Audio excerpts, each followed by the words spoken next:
இது புதிய தலைமுறையின் விரைவுச் செய்திகள். 2013-14 நிதியாண்டிற்கான பொருளாதார ஆய்வறிக்கையில் அரசின் மானிய திட்ட நடைமுறைகளை செம்மைப்படுத்த பயோமெட்ரிக் முறையில் அடையாளம் காணும் தொழில்நுட்பம் பயன்படுத்தப்பட வேண்டும் என கூறப்பட்டுள்ளது. ரேஷன் பொருட்கள் கொள்முதல் செய்யும் நடைமுறைகள் மேம்படுத்த வேண்டும் என்றும் பொருளாதார ஆய்வறிக்கை கூறியிருக்கிறது. மக்களவையில் எதிர்க்கட்சித் தலைவர் அந்தஸ்து பெறுவது தொடர்பாக சபாநாயகர் சுமித்ரா மகாஜனை மக்களவை காங்கிரஸ் தலைவர் மல்லிகார்ஜுன கார்கே சந்தித்து பேசினார்.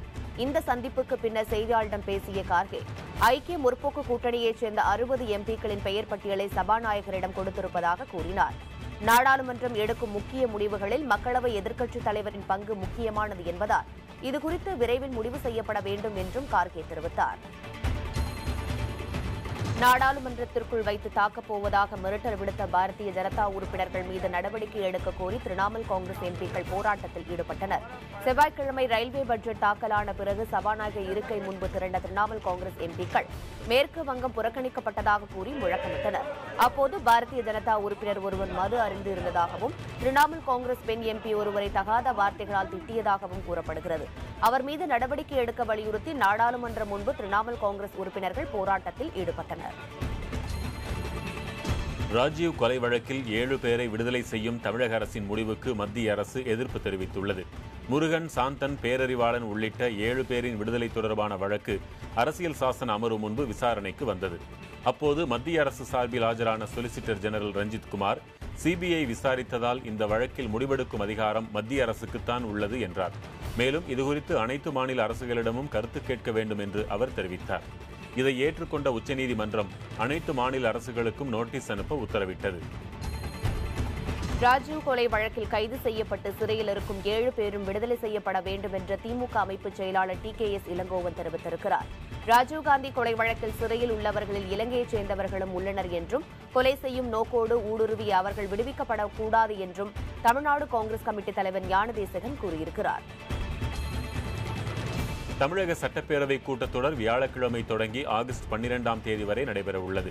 முதல் நாளில் வீட்டு வசதி மற்றும் நகர்ப்புற வளர்ச்சித்துறை, செய்தி மற்றும் விளம்பரத்துறை மானிய கோரிக்கை மீதான விவாதம் நடைபெறுகிறது. இறுதி நாளான ஆகஸ்ட் மாதம் 12ஆம் தேதி 2014-15ஆம் நிதியாண்டிற்கான கூடுதல் செலவினங்களுக்கான முதல் துணைநிலை அறிக்கை தாக்கல் செய்யப்பட உள்ளது.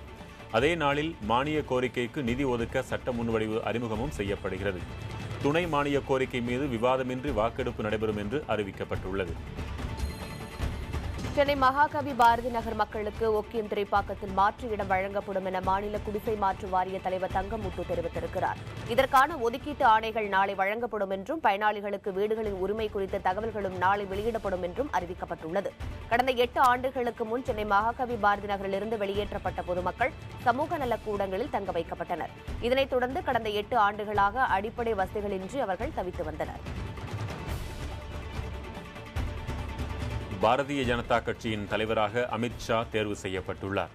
அவருக்கு பிரதமர் நரேந்திர மோடி, உள்துறை அமைச்சர் ராஜ்நாத் சிங் உள்ளிட்டோர் வாழ்த்து தெரிவித்தனர். பாரதிய ஜனதா ஆட்சி மன்ற கூட்டத்தில் அமித் ஷாவை கட்சியின் புதிய தலைவராக தேர்வு செய்வதாக ராஜ்நாத் சிங் அறிவித்தார். இதையடுத்து அவருக்கு இனிப்பு வழங்கியும் மாலைகளை அணிவித்தும் பாரதிய ஜனதாவின் மூத்த தலைவர்கள் வாழ்த்து தெரிவித்தனர். அகஸ்டா வெஸ்ட்லேண்ட் நிறுவனத்திடமிருந்து 12 ஹெலிகாப்டர்களை வாங்கியதில் ஊழல் நடைபெற்றதாக எழுந்த புகார் தொடர்பாக ஆந்திர மாநில ஆளுநர் நரசிம்மனிடம் சிபிஐ அதிகாரிகள் விசாரணை நடத்தினர். இந்த ஹெலிகாப்டர்களை வாங்க செய்வதற்காக 360 கோடி ரூபாய் கையூட்டு தரப்பட்டதாக புகார் எழுந்தது. அப்போதைய தேசிய பாதுகாப்பு ஆலோசகர் MK நாராயணன் தலைமையில் ஹெலிகாப்டர் வாங்குவது தொடர்பாக நடைபெற்ற ஆலோசனைக் கூட்டத்தில் பங்கேற்ற ஆளுநர் நரசிம்மனிடம் தற்போது சிபிஐ அதிகாரிகள் விசாரணை நடத்தியுள்ளனர்.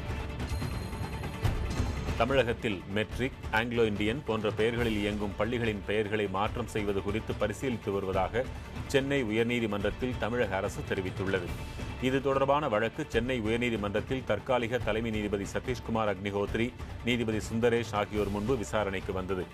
வழக்கை விசாரித்த நீதிபதிகள் பதில் மனு தாக்கல் செய்யும்படி பள்ளிக்கல்வித்துறைக்கு உத்தரவிட்டனர். முல்லைப் பெரியாறு மேற்பார்வை குழுவின் கூட்டத்திற்கு தடை விதிக்க கோரி கேரள அரசு இதுவரை எந்த மனுவும் தாக்கல் செய்யவில்லை என்று முதலமைச்சர் ஜெயலலிதா தெரிவித்துள்ளார். உச்சநீதிமன்ற உத்தரவின்படி மேற்பார்வை குழு கூட்டம் நடத்தப்பட வேண்டும் என்ற தமது கோரிக்கையை ஏற்று திருவனந்தபுரத்தில் செவ்வாய்க்கிழமை முதல் கூட்டம் நடந்ததாக ஜெயலலிதா குறிப்பிட்டுள்ளார். கேரள அரசு மனு செய்யாத நிலையில் அம்மாநில அரசை தூண்டிவிடும் வகையில் கருணாநிதி அறிக்கை வெளியிட்டிருப்பதாக முதலமைச்சர் குறிப்பிட்டிருக்கிறார்.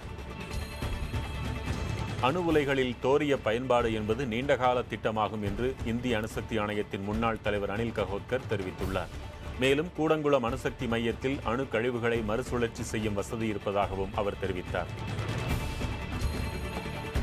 மத்திய மாநில அரசுகளை கண்டித்து வரும் ஆகஸ்ட் மாதம் இந்திய கம்யூனிஸ்ட் கட்சியுடன் இணைந்து மாநிலம் தழுவிய போராட்டம் நடத்த இருப்பதாக மார்க்சிஸ்ட் கம்யூனிஸ்ட் கட்சி அறிவித்திருக்கிறது. நெல்லை மாவட்டம் குற்றாலத்தில் கடந்த 2 நாட்களாக நடைபெற்ற அக்கட்சியின் மாநில குழு கூட்டத்தில் இது தொடர்பாக தீர்மானம் நிறைவேற்றப்பட்டது. சோமாலிய கடற்கொள்ளையர்களால் சிறைப்பிடிக்கப்பட்டுள்ள மாலுமியை மீட்டுத் தர வேண்டும் என்று அவரது குடும்பத்தினர் தமிழக அரசிடம் கோரிக்கை விடுத்துள்ளனர். கடத்தப்பட்ட மாலுமி தனிஷின் உறவினர்கள் தலைமைச் செயலகத்தில் இது தொடர்பாக மனு அளித்துள்ளனர். தூத்துக்குடி புன்னைக்காயல் கிராமத்தைச் சேர்ந்த தனிஷ் மும்பையைச் சேர்ந்த நிறுவனம் ஒன்றிற்கு சொந்தமான கப்பலில் பணியாற்றி வருகிறார். கடந்த 2010ஆம் ஆண்டு செப்டம்பர் 28ஆம் தேதி சோமாலிய கடல் எல்லையை கடக்கும்போது இவர்கள் வந்த கப்பலை கடற்கொள்ளையர்கள் சிறைப்பிடித்தனர். பொறியியல் தொழிற்பிரிவு மாணவர்களுக்கான கலந்தாய்வு தொடங்கியுள்ளது. இதில் மாற்றுத்திறனாளிகள் ஒதுக்கீடு உட்பட மொத்தம் 6824 இடங்கள் உள்ளன. இதற்கு விண்ணப்பித்த 4897 பேரில் 4855 பேரில் விண்ணப்பங்கள் ஏற்கப்பட்டுள்ளன. தொழிற்பிரிவினருக்கான கலந்தாய்வு வரும் 18ஆம் தேதி வரை நடைபெற உள்ளது. இதனிடையே 3வது நாளாக நடைபெற்று வரும் பொது பிரிவினருக்கான கலந்தாய்வில் கடந்த 2 நாட்களில் மட்டும் 5333 இடங்கள் நிரப்பப்பட்டுள்ளன. அடையாறு ஆற்றை சீரமைப்பது குறித்த கருத்து கேட்பு கூட்டத்தில் பங்கேற்ற பொதுமக்கள் முழக்கங்களை எழுப்பி ஆர்ப்பாட்டத்தில் ஈடுபட்டனர். பல்லாவரம் குன்றத்தூர் சாலை அனகாபுத்தூரில் நடைபெற்ற இந்த கருத்து கேட்பு கூட்டத்தில் அடையாறு ஆற்றங்கரையை ஒட்டிய பகுதிகளில் வசிக்கும் குடிசைவாசிகள் கலந்து கொண்டனர். அப்போது இந்த கூட்டமே வெறும் கண்துடைப்பு நாடகம் என்றும் ஆற்றின் அருகே வசிக்கக்கூடிய மக்களின் அடிப்படை தேவைகள் குறித்து அரசும் அதிகாரிகளும் அக்கறை செலுத்துவதில்லை என்ற குற்றச்சாட்டையும் அவர்கள் முன்வைத்தனர். தேனி மாவட்டம் பெரியகுளத்தில் 1 மணி நேரத்தில் 26 பேரை வெறிநாய் கடித்ததால் பொதுமக்கள் அச்சமடைந்துள்ளனர். தென்கரை மார்க்கெட் தெருவில் நாய் ஒன்று அவ்வழியே சென்ற 26 பேரை 1 மணி நேரத்தில் கடித்து குதறியது. இரவில் சாலையில் நடந்து செல்பவர்களை நாய்கள் துரத்தி கடிப்பதாகவும் பல நாய்கள் தோல் நோயால் பாதிக்கப்பட்டிருப்பதாகவும் தெரிவிக்கின்றனர். நாய்களின் தொல்லையை கட்டுப்படுத்த நகராட்சி நிர்வாகம் உடனடியாக நடவடிக்கை எடுக்க வேண்டுமென பொதுமக்கள் கோரிக்கை வைத்துள்ளனர்.